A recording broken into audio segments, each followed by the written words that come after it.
Hello, I'm Chip Cummins, the chairman of the American Institute, and I'm delighted to invite you to join us for a dynamic conversation with Amory Lovins and Jonathan Granoff titled Democracy, Global Security, and the Vote. Amory is the co-founder and chairman emeritus of the Rocky Mountain Institute, and Jonathan is the president of the Global Security Institute, representative to the United Nations of the World Summits of Nobel Peace Laureates, and senior advisor to the Committee on National Security of the International Law Section of the American Bar Association. Gentlemen, thank you for joining us for the R Day 2020 virtual series. Chip, thank you so much for convening our day and then utilizing this opportunity with Zoom to talk to the our day community and a larger community. Your passion over so many years to address the very survival of humanity on the particular issue of energy. I've been privileged to come to some of the our days in Aspen, and what interested me most was the multi-dimensional aspect that you brought to it, that you've had experts on protecting the oceans, Sylvia Earle. You've had people talking about the importance of our political system, like President Jimmy Carter. You've had people talking about the importance of how we talk to each other, like Ted Turner. And all of it centered on what's really important. How do we live together with the natural world? And how do we live together as people? What you've allowed me to do, interestingly, is to say some opening prayers at it. And so apropos of that, I'm actually in a prayer group of people who go to the nuclear prayer. They will see myself, former Secretary of State George Shultz, former Secretary of Defense William Perry, some diplomats, all praying for a nuclear weapons-free world, because that's my passion. But I now have the privilege, in a sense, of introducing and contextualizing my good friend and thought leader, Amory Lovins, who is not only expert in science, technology, and economics, but he's a broad thinker and a thinker into the future. And I think he's the youngest Don ever appointed at Oxford University. And so I want to just give something to Amory right away that interests me, and I hope it interests everybody, is the sort of the conjunction between energy, security, and the environment. How we drive our economy, our houses, our homes, and the politics of security and the natural world. So Amory, please, that's the area that I'm deeply interested in. In the late 60s, it became obvious to me, as to many others, that energy is a sort of master key for unlocking the tangled issues of resources, environment, security, economy, development, and a lot of other things. And it seemed that if we could figure out energy, it would solve many of those other problems at once, not at a cost, but at a profit. And that is indeed how it's turned out. It is much easier to and cheaper to use energy more efficiently than to supply more of it. And that partly explains why 3/4 of the world's decarbonization, say 2010 to 16, came from using less energy more productively. Only 1/4 from decarbonized supply. And yet the potential to do more of that is enormously larger. In fact, we've recently figured out how to make the whole energy efficiency resource several-fold larger and cheaper than had been thought, and often with increasing returns. So just like modern renewable energy, the more you buy, the cheaper it gets, so you buy more, so it gets cheaper. And this is, of course, substantially about climate change, in which burning fossil fuel is the main driver.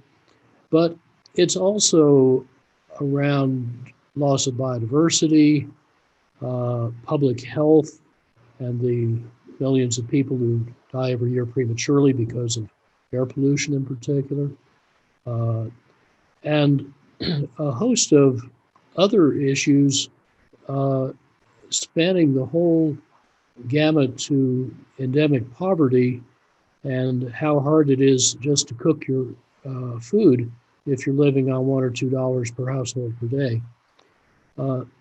We have to solve all of these problems at once, and it's a lot easier to solve them together than separately. The whole is more than the sum of the parts. So I think any sensible approach to a better and more secure world has got to start with energy. If we use energy very efficiently and get it from renewables, which are now roughly 4/5 of the global market for new electric capacity because they're cheaper, that will also reduce rivalry over things like oil. It will defund many that wish us ill. It will stop a lot of corruption and tyranny that is supported by petrodollars. It will avoid various kinds of accidents, greatly improve public health, including resistance to this pandemic. And by the way, it will make possible a really effective approach to stopping the spread of nuclear weapons. That's a pretty good collection of benefits from doing simple things we need to do anyway. How does it? Now you've gone into an area that I study very deeply. How does it impact the spread of the paradigm that you're suggesting we move to renewable energy that will allow for a more decentralized use of energy, creating far more freedom for development. In the way in which free markets allow much more creativity because of the freedom of capital, as opposed to, say, centralized authoritarian economies. Most of the renewable systems help decentralize and empower more people to be more free, which of course is a precondition for democratic societies. It's one of the themes we'll be talking about today. But you mentioned the relationship between renewable energy and nuclear weapons, and I wondered if you could, inform me about how you think about that. Yeah, this is an argument I've been making for about 40 years, and the nuclear industry is very keen that you not understand it. So let's see what we can do. Nuclear energy is stagnant. It has been for about 30 years. Its output peaked in 2006. It supplies now 1/10 of the world's electricity. If all of that displaced fossil fuels and nothing else, which is not the case, that would save about 4% of the CO2 that's driving global warming.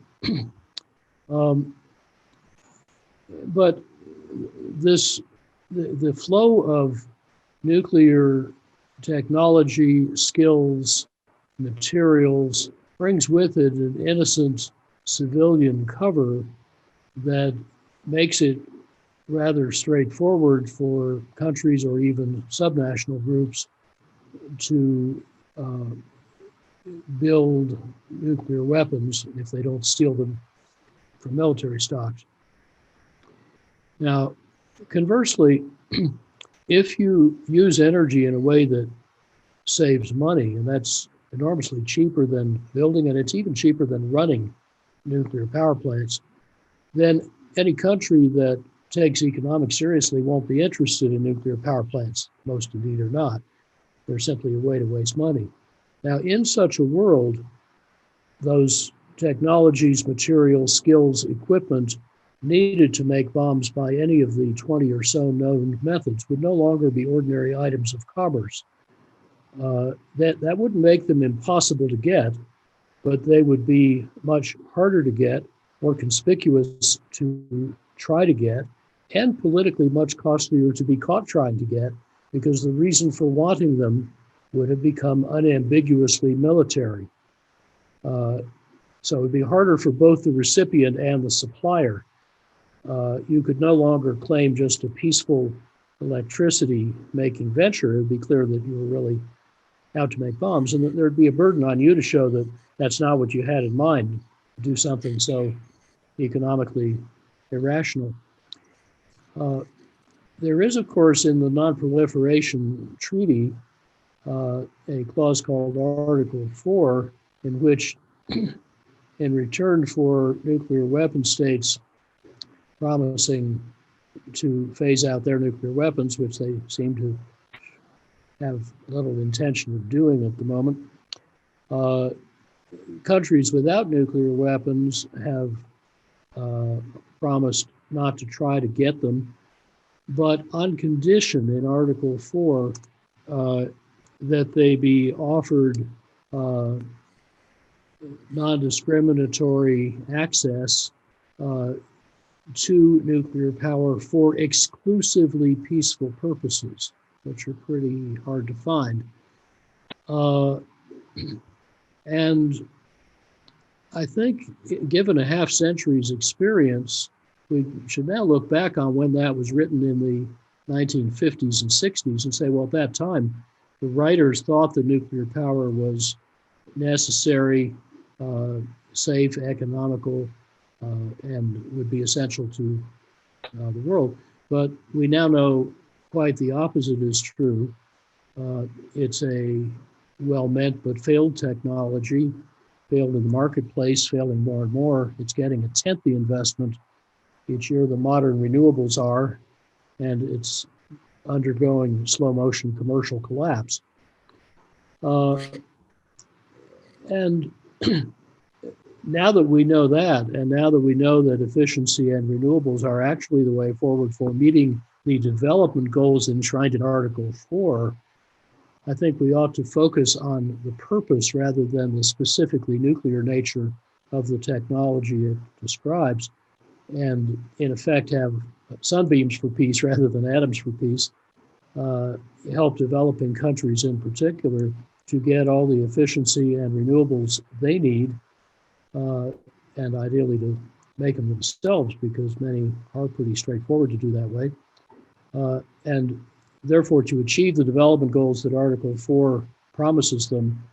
And then if they want instead to pay on the order of 5, 10, 15 times more specifically for nuclear power, I think there'd be legitimate questions why. So you would put into question the idea of the United States helping Saudi Arabia develop a robust nuclear energy program? Well, that's a ridiculous thing to do. And even the best safeguards proposed, say, for the emirates are actually not sufficient to stop bomb programs. Now, Saudi Arabia is, one might say, the Saudi Arabia of sunlight. And actually in the Emirates, in same climate, since they built the Korean nuclear power plants, which of course took longer, cost more, have safety questions and so on, than expected. When they started, they thought nuclear would be cheaper than solar or wind, and now by a large factor, it is not so anymore, and that's why they're not planning to build anymore. You talked about the quid pro quo of the Nuclear Non-Proliferation Treaty. So let me just put that treaty in context for people. It's probably the third most important legal instrument of the 20th century. The first being the United Nations Charter. The second being, I think, the Universal Declaration of Human Rights, which articulates a baseline of human dignity and really a unique statement of the human community, that there are universal values. And I just wanted to just parenthetically say that the people who say that it's relative, you'll never find a person who's been summarily incarcerated, or tortured, saying that the Universal Declaration of Human Rights is culturally relative, or a person who doesn't have those rights will ever say that they're culturally relative. These rights and they address the inherent dignity of every person. So that is the second most important. The third is, it goes to something that's a phenomena of our time. It's not a governance issue, it's the existential issue of humanity, that the nuclear venture, in a sense, is the first horse out of the barn without the constraints of law and morality that could actually end the human race. So the treaty was created after the near catastrophe of the Cuban Missile Crisis, especially when the CIA and the KGB learned that it was inevitable that without legal constraint there would be dozens of nuclear weapon states. And so the Soviet Union and the United States promoted this treaty, which entered into force under the administration of Richard Nixon, that is almost universal today. The only countries not in it are Israel, Pakistan, India, and North Korea, but every other country in the world is in it. And it has a core bargain, as Amory set forth. It has 3 prongs in the bargain. All but 5 states in it, the United States, Russia, China, and France, promise that they will negotiate the elimination of nuclear weapons. The rest of the world promises they will not develop nuclear weapons. And in exchange for that, they were promised peaceful uses of nuclear technology. Now, the treaty had within it a provision that after 25 years, it would be reviewed to be determined whether it would be indefinitely extended, terminated, or extended for a period of time.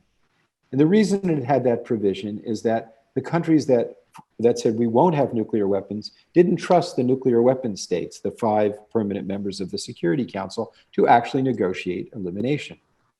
So in 1995, there was a negotiations to determine the outcome of the treaty. And it was promised by the 5 nuclear weapon states that every 5 years they would review and articulate how they were going to move toward disarmament.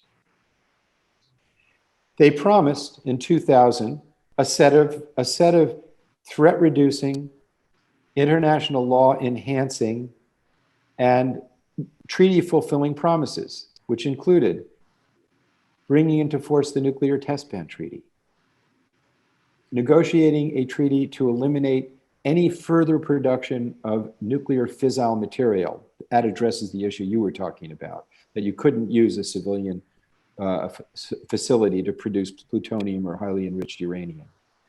Strengthening the international safeguards addressing nuclear weapons, lowering their political salience, and reaffirming the legal commitment to total elimination. Now, the problem we face today is that those promises have not been fulfilled.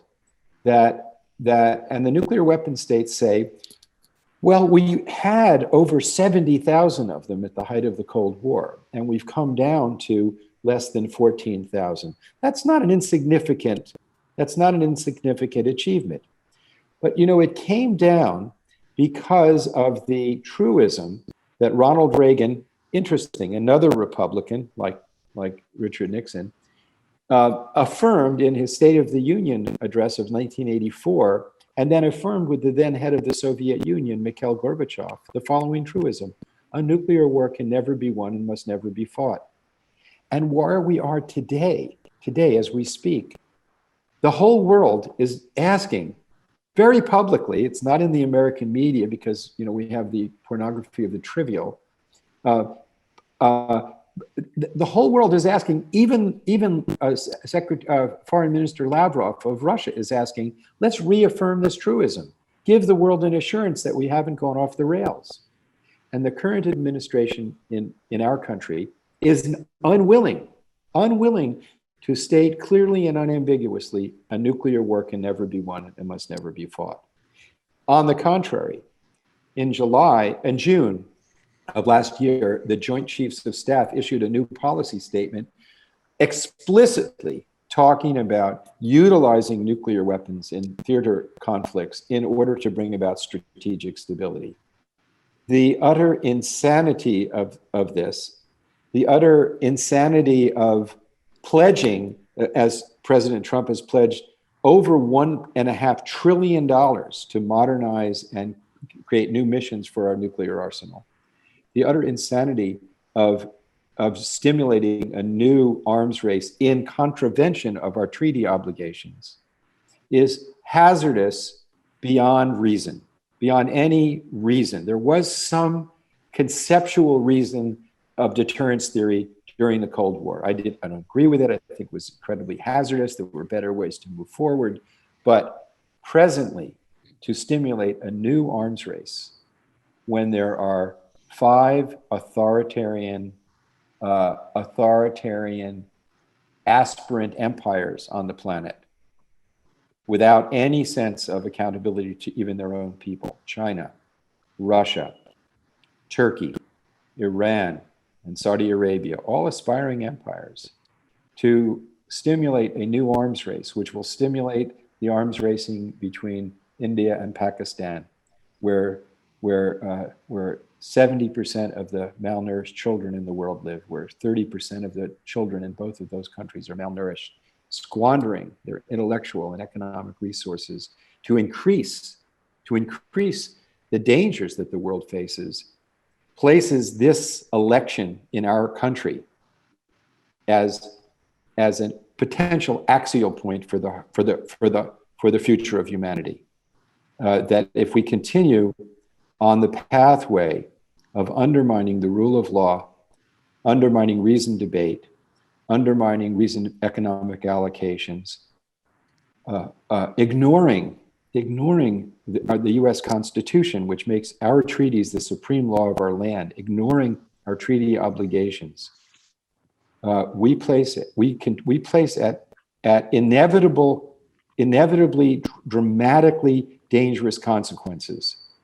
So for me, this is what's at stake in this election that we have, that this is just one sort of point of fast burn potential. And you've pointed out slow burn potential, that if we don't, that we need to, what are the consequences, Amory, if we don't move toward a renewable energy future? What I see, you addressed the issue of nuclear energy, and so I just jumped in on nuclear weapons because I think you've hit something that's so. Well, I had when I was a young man, I was interning in Washington for a congressman, and then Senator Robert Kennedy took a group of us out for lunch and told us what happened in the Cuban Missile Crisis. That we now know that the missiles in Cuba were operational, and had our military invaded, they would have been used, and we wouldn't be here today.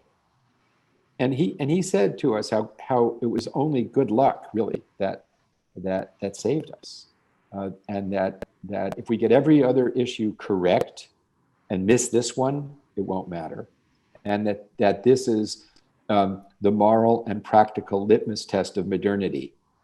And I look at it as nuclear weapons are 1930s physics and 1940s technology, and science, and in the service of militarism, has developed all sorts of new technologies in which fewer people with less resources and less time can do more damage. And nuclear weapons, we know how to get rid of them. Getting rid of them is not complicated. They leave a footprint. You get rid of them. You control the material like we control the gold in Fort Knox, and change the paradigm of how we look at security. But we'll talk about that. But that's the core thing. But if we get every other issue right, we don't get this right. We don't get the moral and practical litmus challenge that this technology poses to us. It won't matter. Well, and you could say exactly the same about climate change, public health. There's altogether about a dozen ways to do ourselves in. This has been obvious since the 60s, and that really set my career path.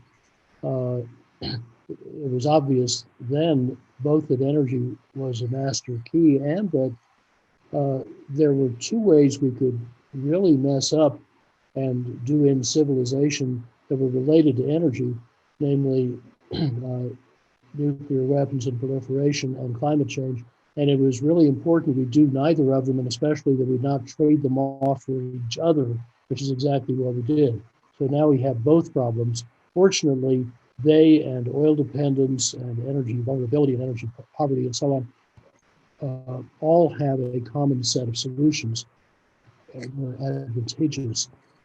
And I think we ought to dig a little deeper, Jonathan, into what is security? Where do you get it? Who's responsible for it? How can you achieve it in a way that doesn't rely on the threat or use of violence, can be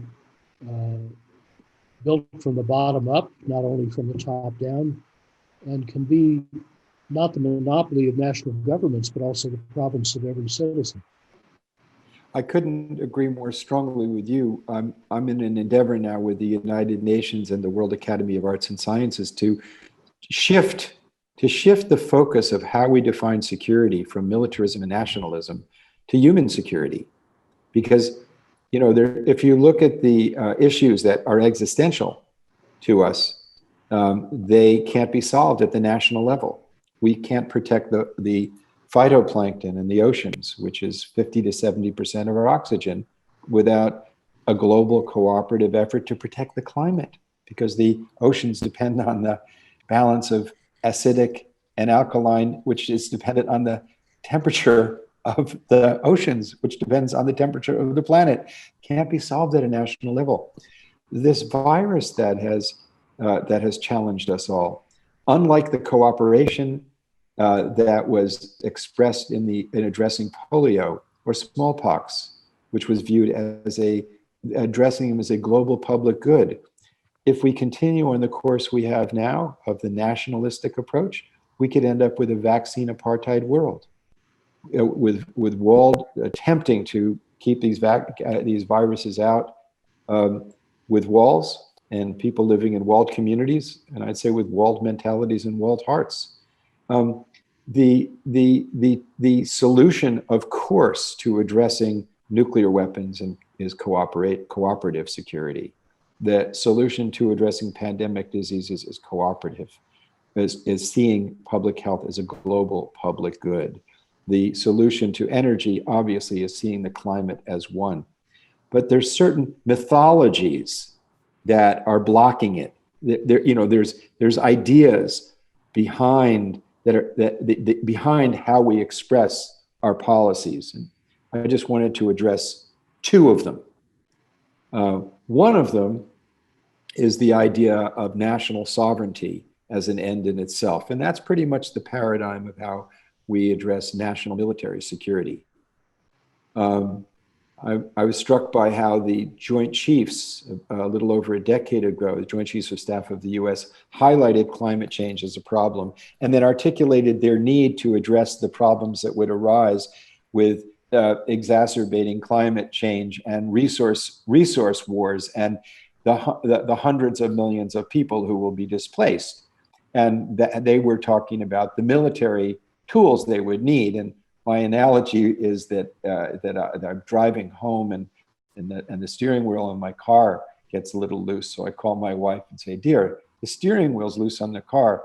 Could you book me a room in the hospital?" Instead of addressing the problem, because the military approach cannot solve the problem of climate change. So then it's argued that we can't diminish sovereignty. So there's a book that I had the privilege of helping write called The Sovereignty Revolution, with Senator Alan Cranston and Mikhail Gorbachev and Jane Goodall. It's centered around Senator Cranston's insight that the power of governance arises from those who are governed. So you think of the power of governance as like a bag of sticks. So we give some of those sticks to our municipality. And then within the municipality, we even give them to local zoning boards. And then you might have a set of sticks that go to your county, another set of sticks to your state, another set of sticks to, in the United States, the United States, in order to express our values and protect our needs. Today, there are challenges to our very existence that require higher levels of cooperation in the way that our municipality is not diminished by having a state, or a state is not diminished by having a federal government. We need to have global cooperation on these global threats. And these ideas, the ideas that we create to govern ourselves, should always be focused on meeting real human needs and not the needs of these institutions. And on Dr. King's insight that peace is not the absence of war, it is the presence of justice.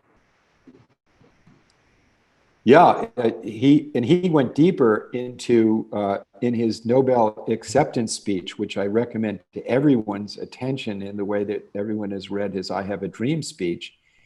He talks about this very point of a new ecumenical consciousness, a new sense of seeing that we live in one planet in which Jews, Christians, Muslims, conservatives, liberals, everyone has to realize our common humanity, and he founds that as the pursuit of love, but and he talks about it as something fundamental to being fully human. And so I mean, the core insecurity really is the fear of death. You know, that's the core, because this is a reality that we as humans have. And many people try to address that by identification with something beyond their individual existence. My state will continue after I die, so I will die for my state, or my religion will continue, so I'll fight and die for my religion. My ethnic group gives me a sense of security. Dr. King talks about the only place where that security of the soul can be found is in an overriding unconditional love. And I really believe this to be true. I don't like the whole idea of focusing our policies on the bottom line. I think the human journey is enriched by the vision. And you never get governments getting people to go to war without invoking love. Love of nation, love of race, love of ethnicity, but they're unashamed of invoking the importance of love. And those of us who are so-called, thinking about the whole, we're always focused on the hard facts and the science and the policies. But I think we need both. I think we need the spiritual passion to protect life and future generations, and the practical. And I don't think the two are in conflict. You may remember General George Marshall, who actually said, the year I was born, 1947, that there can be no political stability and no assured peace without economic security, and that U.S. policy must be therefore directed, he said, not against any country or doctrine, but against hunger, poverty, desperation, and chaos. And he was right then, and it's exactly the same thought is right now, that as Dick Bell at World Watch said a long time ago, weapons and warriors, for which we pay $22,000 a second in this country, cannot keep us safe in a world of extreme inequality, injustice, and deprivation for billions of our fellow human beings. Well, and then he went so far as to generate the practical application of that insight with the Marshall Plan. Mm-hmm. And you can juxtapose the Marshall Plan with the burdensome reparations that were placed on the shoulders of the German people after World War I, which helped generate the chaos of Nazism. The consequence of both a morally and practically coherent policy that the Marshall Plan represents led to trading partners and greater security. And I might add, functioning democracies in which there's accountability between those who governed and those who are governed. So I firmly believe that there is a concordance between what is morally coherent and practically imperative. You can have a policy that's morally coherent, that's impractical. That is not a good idea. But to have a policy that's morally incoherent and allegedly practical is, as Thoreau said, improved means to unimproved ends. And nuclear weapons and many other unthinking policies generated by fear or greed meet that criteria. And weaponry, the power of contemporary weaponry is such that the more we perfect the weaponry, the less security we end up getting. Mm-hmm. And that's the example of a disconnection between moral coherence and practicality. Okay, Ed, I've been helping drive U.S. military energy strategy for about 30 years, and our military professionals understand in a way that many lay people don't, that there is no significant military threat to the United States that can be defended against. You know, there's no, it's technically not possible to defend against ballistic missiles. It's essentially impossible to defend completely against weapons of mass destruction that arrive anonymously and unstoppably. You know, you could wrap a shielded nuclear weapon in bales of marijuana, stick it in a shipping container, bring it into a port, and chances are nobody would notice until it went off. And today's methods of asymmetric warfare, especially in the cyber and information sphere, are extremely hard to stop, especially when we have major U.S. institutions with strong business models aligned with more shock and more monopoly of attention. Now, you can, of course, try to get at the root causes and eliminate, as far as you can, the social conditions that feed and motivate the pathology of hatred. And that takes a really comprehensive engagement that goes way beyond traditional military means and digs into the foundation of who we are, what we want our society to become.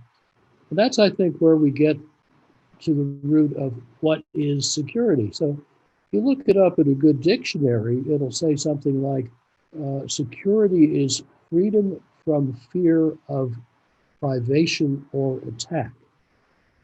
Those are not independent. They're both vital to being and feeling safe, and they reinforce each other. But then you might ask, so can we be and feel safe in ways that work better and cost less than present arrangements? And can a new approach to building security also advance other overarching goals and ideally save enough money to pay for other things we need? And I actually think we can do that. Let me sketch quickly how that could work. Freedom from fear of privation has many obvious ingredients: reliable, affordable, secure energy, food, water, sanitation, health, a sustainable, flexible system of production, transportation, communication, and commerce, universal education and public health, strong innovation, vibrant diversity, a healthful environment, free expression and debate and spirituality, a legitimate and accountable system of self-government at all levels. And I think it's not enough for us to have these things for our security. It's necessary for everyone's security that everyone have access to those same things. That was the point of the Marshall remark. And then, of course, if the other side of security is freedom from fear of attack, and that's where it gets even more interesting, because there are a lot of very smart people in the military and national security communities who get this, even if the boss doesn't agree with them right now. Hal Harvey and Mike Schumann laid out in the early 90s a book that actually was quite influential with Mikhail Gorbachev as he was figuring out to wind down the Cold War. And it lays out a new security triad.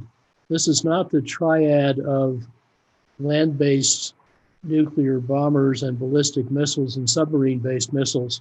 It's a triad of conflict avoidance or prevention, conflict resolution, and non-provocative defense. Let me very quickly sketch each of those.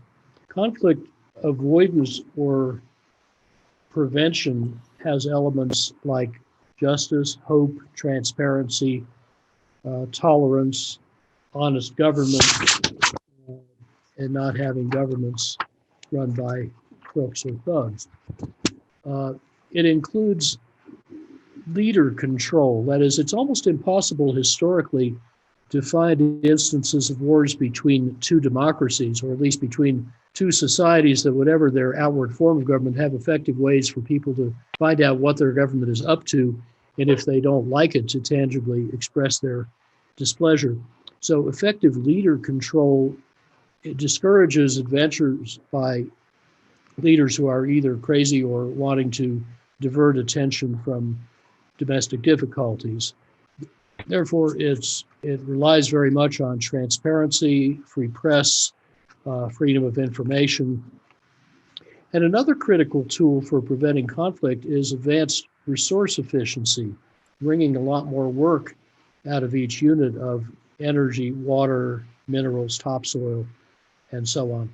And that can make aspirations for a decent life realistic and affordable for all forever.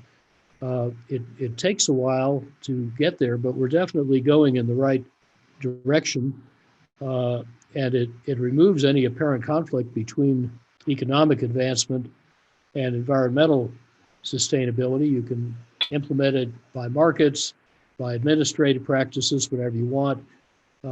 It scales fractally from the household to the world. It's adaptable to very diverse conditions and cultures around the world. And it avoids resource conflicts over things like oil and water, so that military professionals can get, for example, neg missions in the Persian Gulf, mission unnecessary. And they really like that idea. And of course, at the same time, resource productivity helps make infrastructure invulnerable by design. As we pointed out in a book for the Pentagon called Brittle Power. So the major failures that are now inevitable by design become impossible by design. And then as a free byproduct, you avoid a lot of other risks like nuclear proliferation. Conflict resolution is the next layer of defense if conflict avoidance or prevention fails. It's the realm of, Jonathan, that you work so effectively in, of international laws and norms and institutions. But if both those first two layers fail and conflict occurs, the last layer of defense is a very powerful one called non-provocative defense. It reliably defeats aggression, but without threatening others. And it was best developed actually in Denmark and Holland by the children of World War II resistance leaders who wanted to apply what their parents had learned. Best example today might be Sweden, which has designed its military forces around non-provocative defense. It has a bunch of coastal guns, but you can't elevate them enough to fire beyond the coastal waters. It has a capable air force, but with short range, so it can defend Sweden, but can't go far beyond. It uses radio frequencies incompatible with both NATO and Warsaw Pact to make sure Sweden stays neutral and can't team up with either side. In other words, by institutional and technical design, they have sought to make Sweden a country you'd be very unwise to attack, but one that is clearly in a defensive posture, not threatening others. And this sort of posture can create what theorists call mutual defensive superiority. That is, each side's defense is stronger than the other side's offense. Each has, by design, at best, a very limited capability to export offense. And without getting into the theory and practice of how you do this, I can say it is more effective, much cheaper, much safer than the posture that especially United States forces are in right now. As to part of what you talked about, social justice, all the nations of the world, including the United States, have agreed to pursue the Sustainable Development Goals, 17 goals that are really an integrated human security agenda to address gender imbalances, social, economic imbalances, protection of the climate, et cetera, which in a sense is like a global Marshall Plan that actually tracks what you're talking about as to the issue of the rule of law and justice. It's embodied in number 16 of the Sustainable Development Goals. But if you think of the economy of the state as being the skeleton of the body of the state, the body can't move faster than the economy. And the economy of our country presently is dominated by a military model of the pursuit of security. And it rests on an old Roman adage, a maxim which was pursue peace and you will get war. If peace is weakness and vulnerability, and then the other part of it was pursue war and receive peace. Peace through strength, only through military strength.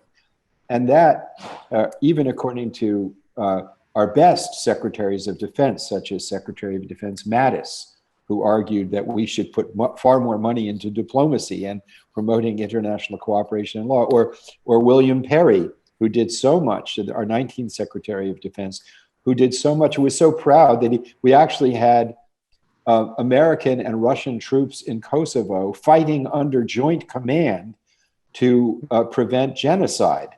Actually, I'm a little bit more, I don't degrade the importance of national forces, nor the importance of military force or the rule of law, but it should be used to protect fundamental freedoms and rights and prevent things like genocide.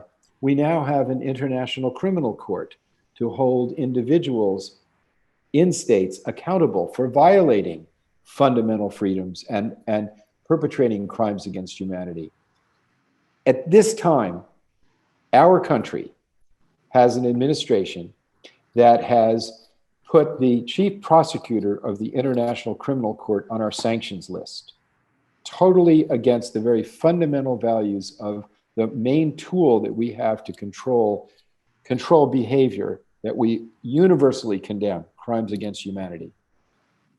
So instead of moving toward the embodiment of the peaceful resolution of disputes through the rule of law, through pursuing cooperation and universal norms of behavior and rules, through utilizing our treaty systems, we are going toward a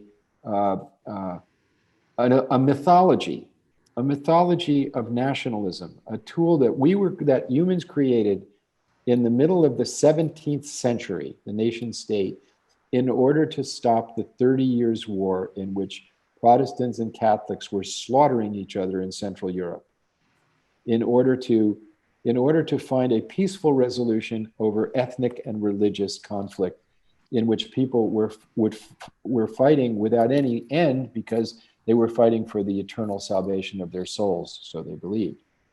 So we created these states, and the states are not an end in themselves. They are a tool to provide the means whereby we can meet social justice, taking care of transportation, business, the security of our everyday lives.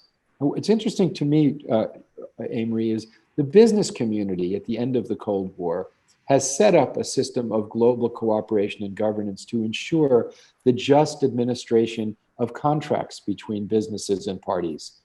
So there's an international arbitration system in which at least 4 trillion goes through every day, at least, with total assurance.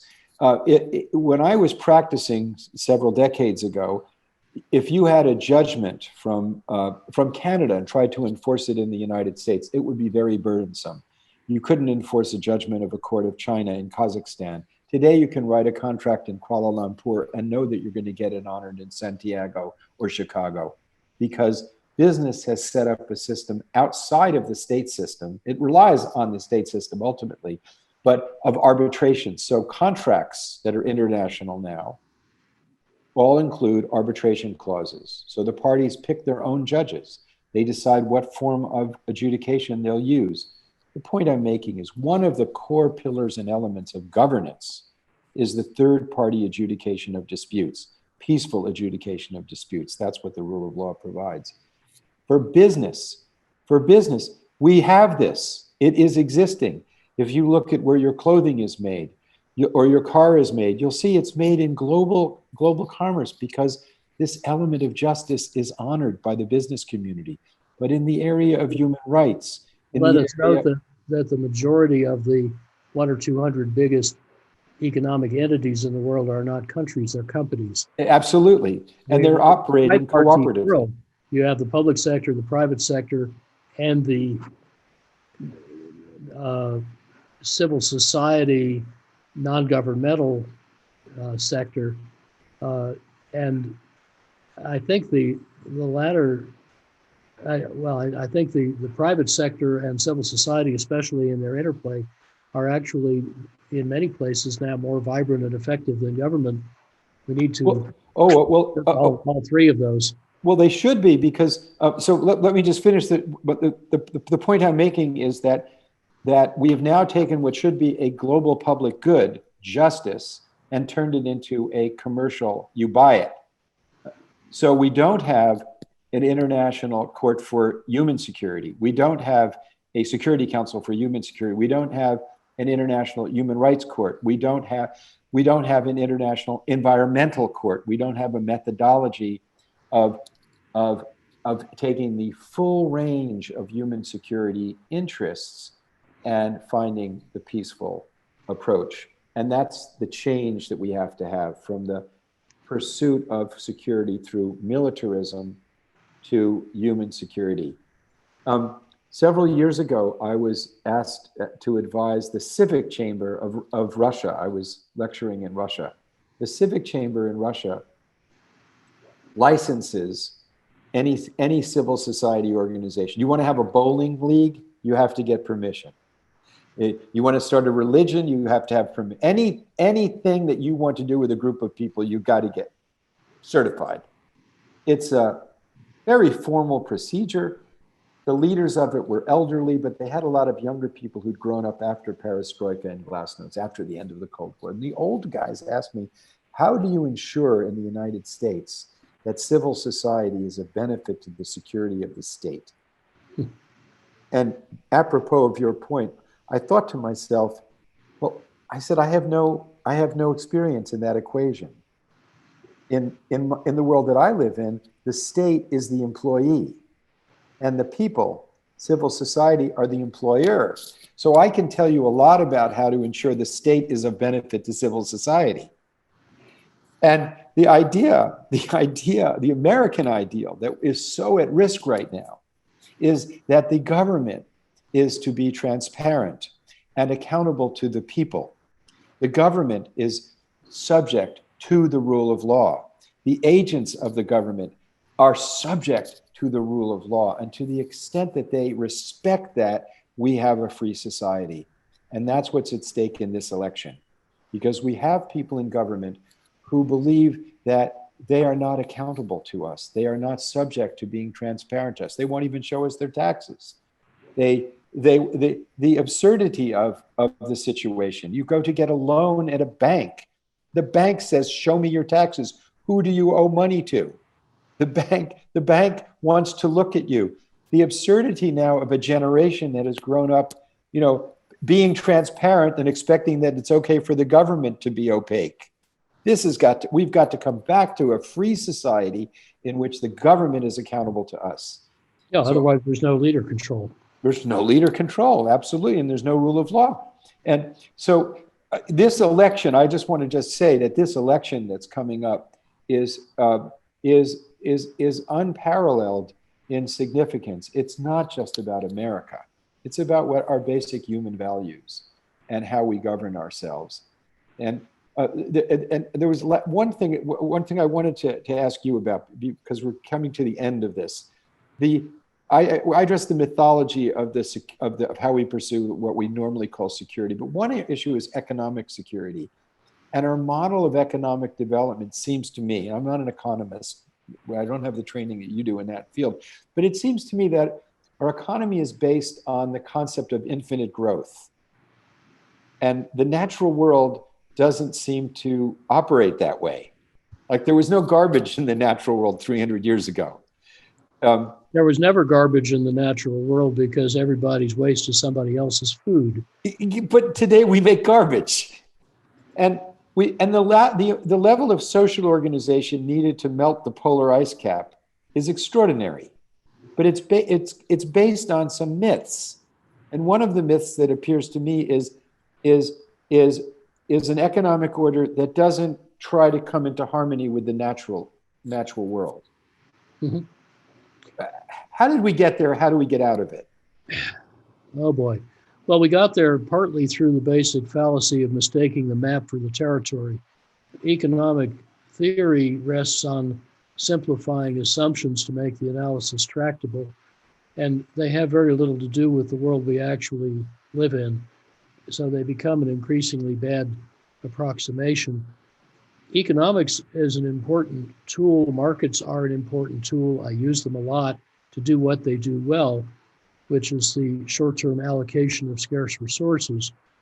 But markets are meant to be greedy, not fair, efficient, not sufficient. They never tell you how much is enough. They are not meant to produce fairness, justice, harmony, or a livable world. That's simply not their purpose. So they're a limited tool.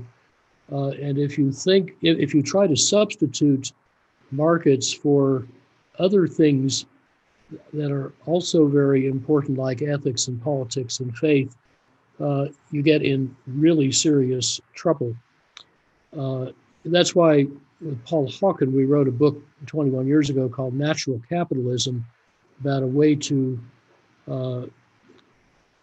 run our business affairs as if nature and people were properly valued, using all forms of capital productively and reinvesting in them, not only financial and physical capital, money and goods, but also people and nature, the even more precious kinds of capital, because after all, without a flourishing nature, there is no economy, and indeed, there are no people. I'm going to sum us up now because time is no longer our friend. It sort of comes down to loving people, and people in a human being in the whole sense, which is the embodiment of the divine, the situs of love, the values of everything as human, but the whole human, the human as an inherent situs of dignity and beauty, but integrated with the reality of the entirety of life, because we're breathing the phytoplankton. We are part of the web. Loving humans and using things, never loving things and using people.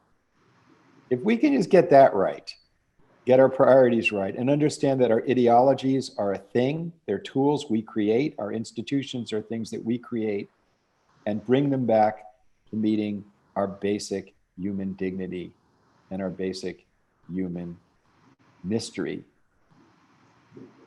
Chip, thank you. Amory, it's such a pleasure. I mean, I love you, Amory. Thank you. Thank you, Jonathan. Thank you, Amory.